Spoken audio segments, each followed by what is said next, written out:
Opo. Pag nag-Colligarin na, mag-go na yun, tatakbo na yung mga sakyan sa unahan. Opo. So, yung box dyan, nasa gitna ng intersection. Medyo papasok ka muna sa gitna ng box bago ka magla-left. Hindi kasi pwedeng hindi pa tayo nakakapasok sa box. Okay, Ibig release sabihin, ng brake. nakalagpas ako doon. Maintindihan naman siguro nila. Magagas ka po ng konti para makahabol tayo sa traffic lights, ma'am. Tuloy-tuloy lang po. Okay, bitaw ng gas pedal dito. Pasok ka muna sa box, then left tayo, ma'am. Okay, left na po. Opo. Isang ikot lang po, ma'am. Tama na po yung isang ikot kasi malapad to, kaya isang ikot lang. Then balik sa straight, ma'am. Very good. Hanapin natin yung linya sa bandang gitna. So maintain yung linya sa gitna. Yan. Takbo dito 20 to 30 lang, ha. So ito yung ating tinatawag na Magsaysay Avenue na para ding boulevard. Alright. Maintain yung linya. Okay. So yan. Basta nasa tama ka lane. 2 lanes kasi ito eh. Yeah. Dalawang kalsada ho yan sa isang direction. Pero okay lang man dito sa gitna. Mas safe pa nga sa gitna kaysa sa right side. Kasi sa right side, andyan yung biglang hihinto. May nakaparadang alanganin.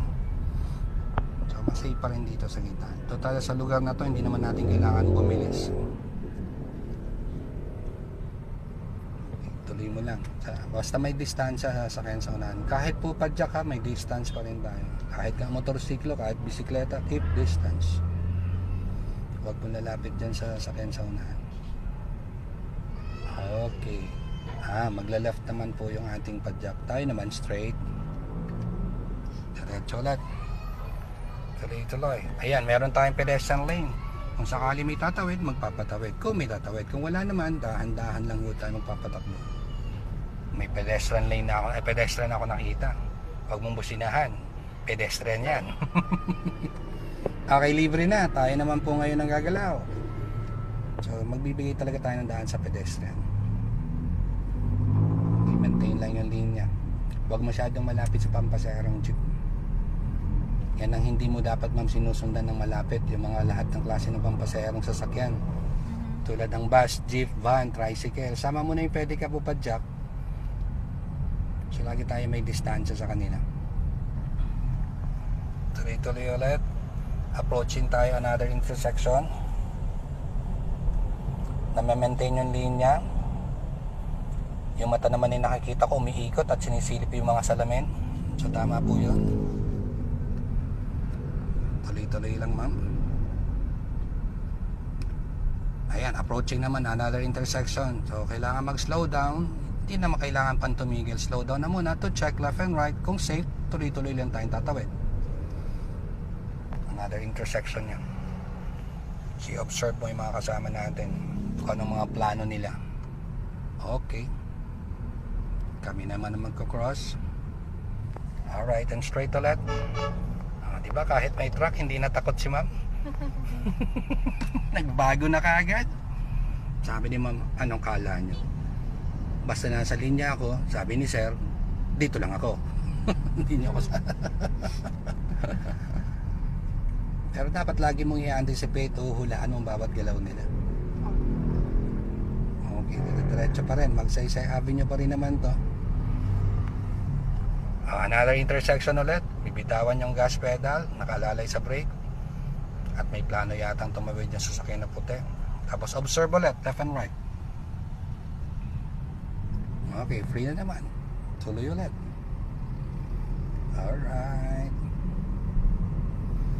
Okay, approaching tayo sa rotonda, ma'am. Medyo may kaliitan po yung rotonda ng Naga City. Ang plano ho natin ay mag-cross o tumawid lang. So tatawid lang tayo ng rotonda. Kung ikaw tatanungin ko at naalala mo sa TDC, kapag tatawid ng rotonda, outer tayo o inner? Dito po, sa kanan. Sa kanan tayo. So bago man lang dumating sa video, may video dyan sa unahan natin, keep right ka na. Pwede ka mag-signal. Tingnan mo sa kanang salamin. Pag safe na, dahan-dahan ka na pong lilipat ng right side. Silip sa salamin, ma'am, ha? At may mga kasama tayo. Pero kapag nakasignal ka naman kasi, yung mga nasa likod mo, ang alam na kasi nila may plano ka mag-right, magbibigay din naman yan ng daan. I-observe mo lang, i-anticipate mo rin na nabibigay ba siya ng space para sa atin. Pwede po. Opo, pwede na. Ayan na, nakita mo na libre na. So eto ng linyang ito ang gamitin mo. So straight pa rin, ma'am. Rotonda na tayo approaching. Ang usapan sa rotonda, Kung sino nasa loob na rotonda, yun po ang priority. Tayong papasok pa lang ang magbibigay ng Bibitaw muna ako ng gas. Yes, Kasi pwede hindi mo. comfortable. Opo, wag ka muna mag-gas. Pero keep right ka na konti. Medyo malapit dito sa right side. Konti pang right, ma'am. Konti pa. Tapos apply ko ulit ng konting brake. Nakita mo yung arrow, ma'am? Sundan mo lang po yung arrow. Pero tingin ka rin sa kaliwa, ha? Yeah. Titignan mo rin kaliwa. Ayan, yung arrow na yan, papunta po yan ng diversion Ito, road. ito. Oo, patawid lang yan. Yan ang gas susundan mo. Kung tatawid ka lang ng rotonda. Pwede na. Tingin sa kanan naman. Yan, kasi kaliwat kanan ang makikita mo sa rotonda. Pwede na. Tingin doon sa kaliwa. Silipin yung mga sasakyan sa likod. Yun. Sundan na po yung sasakyan natin sa unahan. May release ng tren, medyo uneven at lubak-lubak, bumagal bago dumating ng release ng tren. Silip pa rin kaliwat kanan, malay mo may dumating tren. Wala naman, ma'am. May schedule po yan. Saka ibinababa yung pole kapag dumadaan ng tren. Okay, takbulat sa takbong 25 to 30 kilometers per hour. Okay. Maray na aga sa Indoga, boss. Straight na, nakapigil lang yung paa mo kay brake pedal kasi pababa to. Keep left ka ng konti. Apply ka ng brake. Pabagalin mo pa. Forward pa ng konti. Konti pang brake. Okay, ikot naman bela ng dahan-dahan habang gumagalaw yung sasakyan. Yan. Dahan-dahan ang ikot. Sagad mo na po. So papasok tayo, makahitid to eh. Sige pa, forward pa. Okay, forward daw. Sige pa daw. Hindi obra. Go daw. Sabi ni Quart, go daw. Okay, go daw, sabi niya. Okay, stop. Nag-guard to, sabi go daw. I-atras mo ng konti. Konti lang, konti lang. Okay, stop mo ulit. Sagad mo naman sa right. Sabi ni guard, go daw, sir. Abante na ako, sir. Abante na. Okay. Sige daw, straight daw, sabi ni guard. Then, straight mo muna, Bella. Straight. Move. Tingin sa malayo. Huwag masyadong titingin na mas sobrang tagal niya sa camera. Forward mo na siya. Di mo natatamaan yan. Salamat, Chief. Stop mo muna. Ma-check daw siya. Ang i-check lang naman niya, isang side, yung kabilang side. Nandun yung bomba natin. Straight mo na. Okay na. So, yan ay SOP lang naman sa kanila. Straight mo lang. Wala tayong makukuha na masyadong spot dito. Siguro ang matatry talaga lang natin dito yung akyat ay natin ulit. Ilabas naman natin. Pero pag nakatsempo tayo ng in between, try natin in between. So pag nasa loob ng basement parking o parking, walang gas pedal, ang matic kusang gumagalaw. Hindi natin kailangan mag gas pedal. Sige lang sir, straight mo lang. Baka sakali makatsempo. So may pavement markings na naman yan. Sundan mo lang kung saan papunta yan.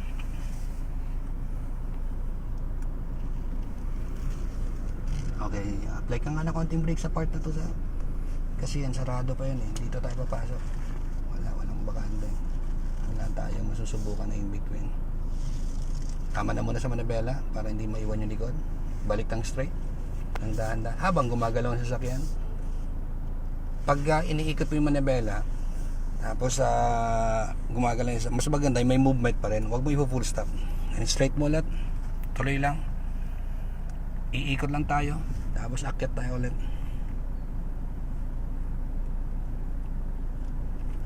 Etong sasakyan may kargahan sa likod kasi ay merong bed o pick up. Pag pumasok ka ng basement parking, check mo muna kung wala kang load sa likod kasi meron tayong vertical clearance. On top, sir. Baka may nakalimutan mo yung pangarga ka pala, bigla kang pasok sa mababa.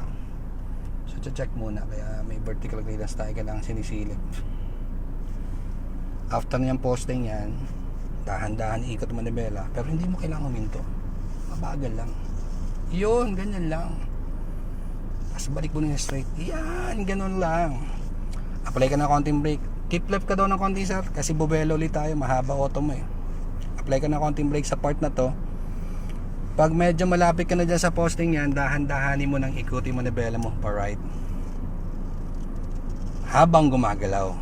Mas maganda magtansya kahit may movement. Tapos sasagad mo na po yan. Iyo, katina mo, eksakto na siya ngayon. Tapos dahan-dahan mo rin siyang ibabalik sa straight. Habang gumagalaw na mabagal. Konti pang left, medyo nabitin. O, bobelo na naman tayo ngayon, sir, papakyat. Forward mo muna.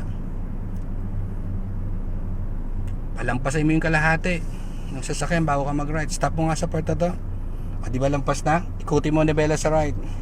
Sir, right, sir. Ay, sorry. Pagagalitan ka dyan. Right, pag- Oh, let's go. Yung guard pati nakatingin sa'yo. Masan ngayon siya. Hintay mo yung 12 o'clock position, ha. Sige, forward. Di mo tatamaan. Malayo yan.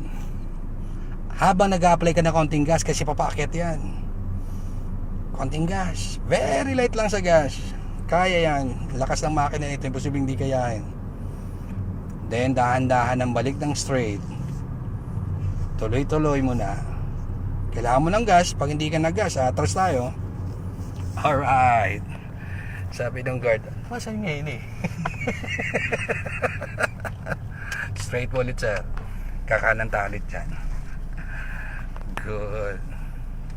Subok lang. Testing lang po. Ano ba mangyayari kapag papaakyat yung kalsada, tapos may nakatutok na sasakyan sa likod, tapos tatakbo na tayo, pag bitaw mo ng brake pedal, ano mangyayari? Atras. So ayaw natin maka-atras, di ba? Try mo nga tapakan yung brake pedal. Tapos i-release mo nga si handbrake. Kunyari naka-release yung handbrake. Baba natin si handbrake. Okay. Bitawan mo nga yung brake pedal. O di ba umatras? So medyo umaatras yung ating sasakyan. Ngayon para hindi tayo maka-atras, yung una, gamit daw ang clutch saka brake lang. So doon lang muna. Yun yung pinakamadali sabi ng iba. Pero iba naman, mas madali daw sa kanila ibang technique. Pero ito, clutch and brake lang. I-clutch down mo, ilagay mo sa first gear. Yan. Tapakan mo na yung brake pedal mo kasi hindi pwedeng bitawan agad eh. Aatras eh. Ngayon si clutch, iangat mo ng dahan-dahan. Makakaramdam ka ng clutch bite. Sa clutch bite, paki-steady mo muna doon si clutch. Parang nanginginig. Di ba nanginginig na sa part na yan? Huwag mong bitawan si brake pedal. Huwag muna. Si clutch muna, naka-steady. Narinig ko na yung nanginginig. Ngayon, i-release ko si brake pedal. 100%.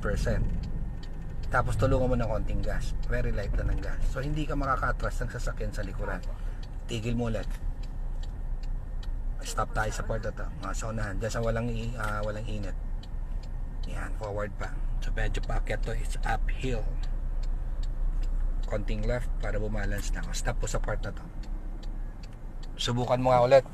I-neutral mo muna. Kunyari naka-neutral ka, tapos may nakasunod sa likuran, may nakatutok. O ngayon tumakbo na, bumusina sa likod, minamadali ka. Huwag ka rin magmadali. Pag minamadali ka, pahintay mo sila. Easy lang ka mo, easy. Kaya mo ka mo ito. O, lagay mo ulit sa first gear.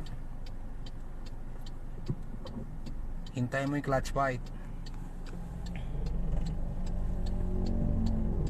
Ayun na yung clutch bite. Bitaw na ng brake pedal, saka ka magagas. So forward na ulit. Hinto mo ulit dyan sa may shade na yan. Okay, and stop ulit. Ngayon meron pa isang ginagawa. Neutral mo muna. Tapos paki-handbrake. Okay, bitawan natin yung brake pedal. Siguraduhin lang malakas yung handbrake. Umaatras na konti, hila pa. Mas maganda, kagat talaga si handbrake. Kasi merong method na ginagawa, handbrake naman. Kung sobrang tagal daw, nakahangin tayo, sobrang traffic, nakakangalay naman kung lagi ka lang naka-brake pedal. So, hina-handbrake, hinihila na si handbrake. Kung tatakbo naman, i-clutch down mo ulit. Lagay mo sa clutch down, lagay mo sa first gear. Yung paa mo, hindi na kay brake pedal nakabang, kay gas pedal na, yung kanan. Tapos ito, release mo na lang. Kapag may clutch bite na, release, yun nakapirme. Try mo nga. Habang, di ba, first gear mo muna. Lagay mo sa first gear. Hindi pumasok. Yan. Iangat mo yung clutch. Ibaba ko na po to. Pag may clutch bite na, hintay mo yung parang may movement na para siyang nayayanig. Yo, saka mo i-release kasi may clutch bite na. Saka mo tulungan ng konting gas. Papaakyat. So, ganyan mo yung with handbrake. Tigil mo ulit dyan sa may shade na yan. Sige, pa-forward pa. Pakigilid, tapos balansin, a little left. Then stop. Ulit, with handbrake ulit. Try mo ulit with handbrake. Okay, kunyari tumakbo na yung sasakyan sa unahan. Bumusina yung sa likuran. Eh ano naman kung binubusinahan ka, huwag ka magmadali. Sabi mo, kaya mo yan. Halatonin mo ako. First gear. Ito naman ay with handbrake.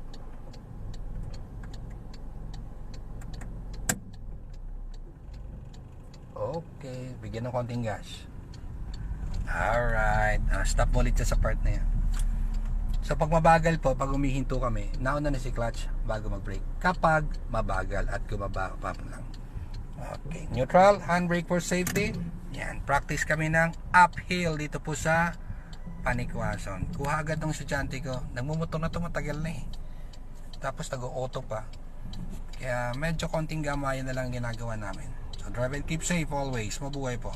Between dalawang sasakyan na mahaba. So medyo may blind ka dito sa right saka sa left. Ang punta ko natin ay kaliwa. Lagay mo po sa drive. Nakatapak pa rin sa brake. I-release mo po si handbrake. Pero nakatapak pa rin sa brake para hindi gumalaw.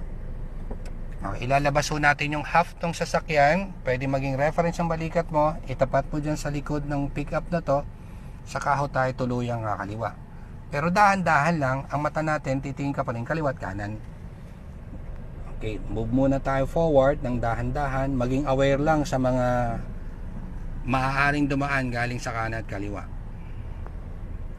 Sige po, move forward. Itatapat lang natin yung kalahati ng sasakyan or pwedeng yung balikat dyan sa pinaka sasakyan na ito nakatabi namin sa kaliwa bago kami tuluyang kakaliwa. Check sa right, then check din sa left. Nakatapat na ma'am? Okay, paggalawin mo tapos ikutin mo yung manibela mo all the way to the left habang gumagalaw. Iniikot ng manibela kaliwa. Yun. Then dahan-dahan din natin ibabalik sa straight ha. Dahan-dahan lang habang gumagalaw. Babalik mo din sa straight yung manibela. Okay, kakaliwa ulit tayo dito ma'am. Okay, lalabas daw kami ng parking lot. Salamat LCC, kudos. Kakaliwa ulit. Pagalawin habang iniikot yung manibela. Okay, handbrake tayo ngayon. Pwede mo, wala ka naman tinatapakang brake pedal kasi kumagat si handbrake. Siguraduhin lang na kumakagat yung handbrake. Baka kasi mainat yung handbrake ng sasakyan natin, hindi rin obra yan. So okay yung handbrake. Kahit papaakyat yan, hindi ho tayo umaatras. Pag binitawan natin sa handbrake, ulitin ko, aatras yan. So mag-move siya ng reverse. Eh ayaw natin maka-atras ang sasakyan sa likod. So dapat safe tayo makaka-move forward. Kunyari may sasakyan sa unahan, may nakatutok sa likod, eh malapit, ayaw natin magkaroon ng damage yung auto natin, saka makadamage sa ibang sasakyan. I-clutch down mo ngayon, sagad, ilagay sa first gear, yung paa mo sa kanan, nakaabang na kay gas pedal, iangat mo yung clutch ng dahan-dahan. Sige, hintayin natin. Ayan, nakalampas na yung truck. Iangat mo yung clutch ng dahan-dahan. Kapag nakaramdam ka ng vibration o clutch bite, na gusto nang gumalaw ng sasakyan, steady mo doon si clutch, ipirmi mo. Konti pa. Steady. Diba gusto nyo na gumalaw? Hindi nga lang siya makagalaw kasi naka-handbrake ka. Huwag mong gagalawin si clutch kung saan mo siya naramdaman yung clutch bite, i-release mo si handbrake. Hila, pindot, baba. Hila pataas, pindot, pababa. Hila pataas, pindot, pababa. Saka siya gagalaw pa forward, tulong ng konting gas. So hindi ka aatras. Tigil natin ulit. Alright, neutral. Handbrake ulit. Sige, konti pang gas. Okay, tuloy-tuloy lang yan, dire-diretso. So i-practice natin yung biglaang pagpreno kung sakali may biglaang pagtawid. Sasabihin ko sa iyo kung saan ka hihinto. Pero dapat pag biglaang pagpreno, brake muna bago clutch. Sige, tuloy mo lang. Tumatakbo ka ngayon na nasa 40 mahigit, 40 km/h. Seatbelt naman ako, naka-seatbelt ka naman. So tayo ay abrupt braking or sudden stop. Okay, brake. 1, 2, 3 and clutch. Yun naman ang pagbigla ang pagpreno. Kasi kung sakaling may tumawid ng biglaan, alam mo, kailangan mo muna mag-brake bago mag-clutch pag galing ka sa speed. Meron kasi mga driver, biglaang may tumawid, ang inuna si clutch.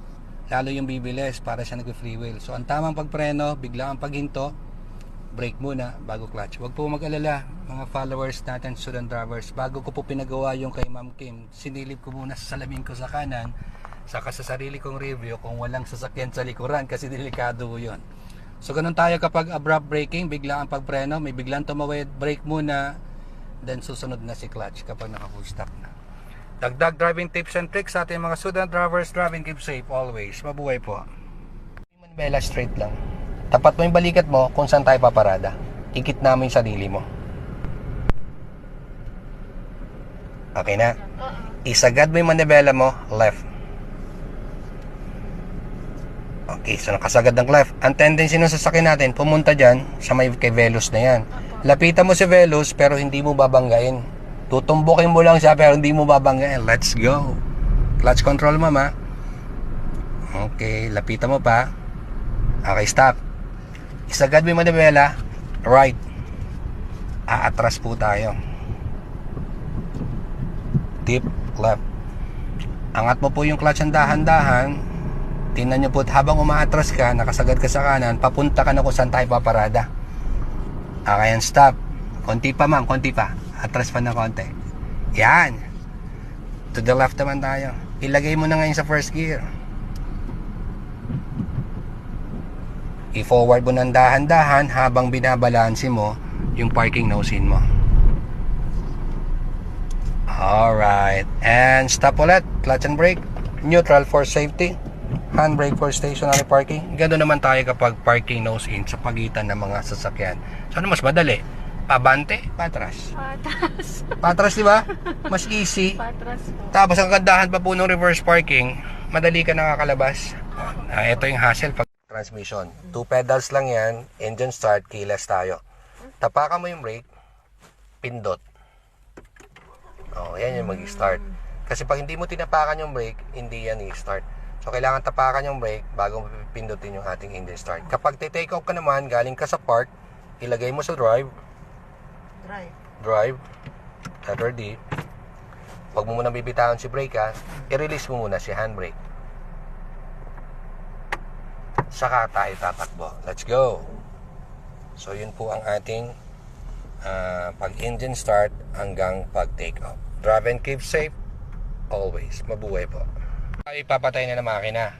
Siyempre bababa na tayo, mag-i-engine off ka na. Eh nandiyan ka sa nasa maaring nasa drive ka o reverse. Ilagay mo muna sa neutral. Neutral, hindi park. Una, neutral. Hilahin yung handbrake. Yun ang tunog ng handbrake. Kailangan may crack, hindi yung pinipindot. Lagay mo sa park. Patay yung aircon system. Saka ka mag-engine stop. Pindot ulit doon. So, ganun naman tayo kapag magpapatay ng makina. So, kailangan mauna daw si aircon ha. Huwag daw hayaan naka-on si aircon.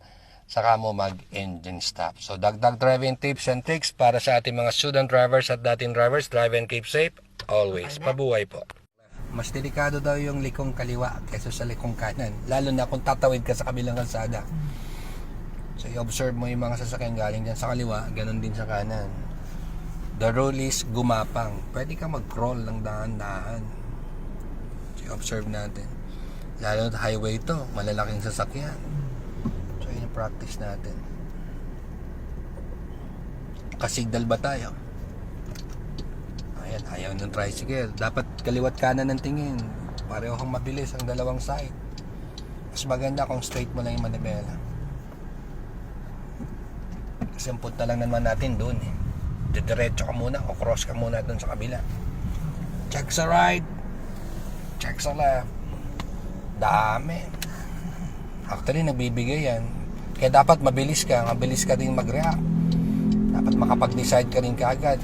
Makaramdam ka lang ng may bumagal dyan, nagbibigay na yan. Kailangan mabilis kang gagalaw. Pakiramdaman lang. Yes, pakiramdaman, makiramdam.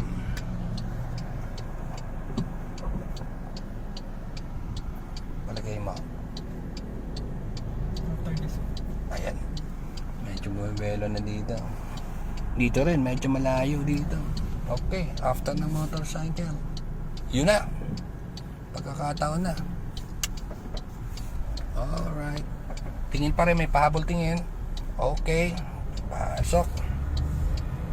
So yun ang ating pagtatawid. Galing tayo dun sa kabilang kalsada. Lilipat ng kabilang linya. Mas delikado kasi yun. Madali lang kasi yung turn right. The turn right, keep right. Ayun. tatawid ka muna bago ka kaliwa.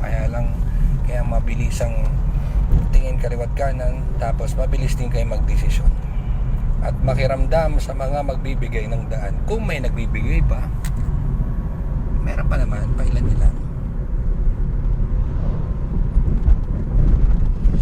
Road work construction, so keep right tayo kasi may ginagawang kalsada dito.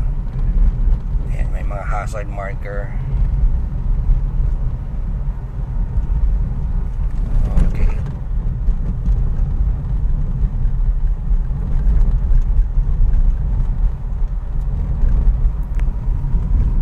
Ini-edit mo mga videos. Wala. Diretso na. Walang edit. Sanay na ako. Ang tawag ko nga dito, walang edit. Same day, no edit. Hindi ko na in-edit noon. Matagal dati nag-edit pa ako. Tagal. Bakit gumawa? Saan ka nag-edit? Saan ka nag-edit? Dati sa nga andahan. Tingnan natin kung ano mangyayari. Inaunahan na tayo. Gapangin na lang natin. Gapang-gapang lang. Bitaw ng brake, stop. Bitaw ng brake, then stop. Hanggang makapwesto ka. Kasi intersection yan. Pag malapit na sa gitna ng box, ikot na tayo papuntang left. Tingin sa kaliwat kanan ha. Lalo na sa kanan, dito nanggagaling ang mga sasakyan. So pwede mo nang dahan-dahanin yung ating manibela papunta ng left. Habang pinapagalaw yung sasakyan. Kailangan kasi gumagalaw. Move. Release ng brake. Pwede na. Buwelo na po. Ikot manibela. Yun, titignan mo kung ano nangyari sa unahan. Okay, straight. So, aalamin mo, yung kanan ka ba, hindi tatama. Yung kaliwa ka ba, lusot na. So, dito na tayo sa gitna. Ito, linya natin. Nakita mo po yung pagitan ng solid saka ng broken. Yan dapat nang gamitin mo linya. Diyan ka lang. Steady ka dyan. Yan, steady ka dyan. Yan ang atin. Yan ang linya mo. Yan ang ating linya. So, maintain mo sa linyang ito. Bigyan mo ko ng speed na hanggang 30 km/h lang po. Hindi tayo nagmamadali. Dapat kanina ka mabilis kasi kukunti kasama natin. Pero pag marami ka na kasama, doon ka babagal. Hindi pwede maging baligtad. Pag marami kasama, pabagal. Pag medyo buwelo, doon tayo pwedeng bumilis. Okay, maintain yung linya. Tuloy-tuloy lang yan. It's a Magsaysay Avenue. Good. Pag nagbe-brake light, namumula yung likod niya. Nagba-bright red, yan ay brake light. Ano ibig sabihin? Ibig sabihin, humihinto o bumabagal siya. Nag-a-apply siya ng brake or tinatapakan niya yung brake pedal niya. Ganon din tayo pag tinatapakan mo yung brake pedal. Nagba-bright red yung likod mo. Hudya to senyas ng sasakyan ay humihinto or bumabagal. Yan, balance lang. Ang importante, hindi lumalampas yung gulong mo sa kanan, sa guhit sa gilid. Hindi rin dito lumalampas sa guhit sa gitna. Balance lang. Makakatulong yung left and right side mirror para malaman mo kung nasa loob ka ng lane mo. Sa mga new driver kasi, alam ko naramdaman mo rin siguro yun. Pag sakay mo ng sasakyan, nasa driver's side ka na, feeling mo, buong sakop mo ng kalsada sa'yo. Di ba parang napakalaki ng kalsada? Gusto mo parang sa'yo lahat. So hindi yun, dapat may hati yan sa gitna. So yan ay kapag sumasakay lang tayo sa driver's side, feeling natin sa atin yung buong kalsada. So may kanya-kanya tayong kalsada. Kanan tayo, kaliwa naman sa opposite direction. So may hati yan sa gitna. So nang imbalance lang.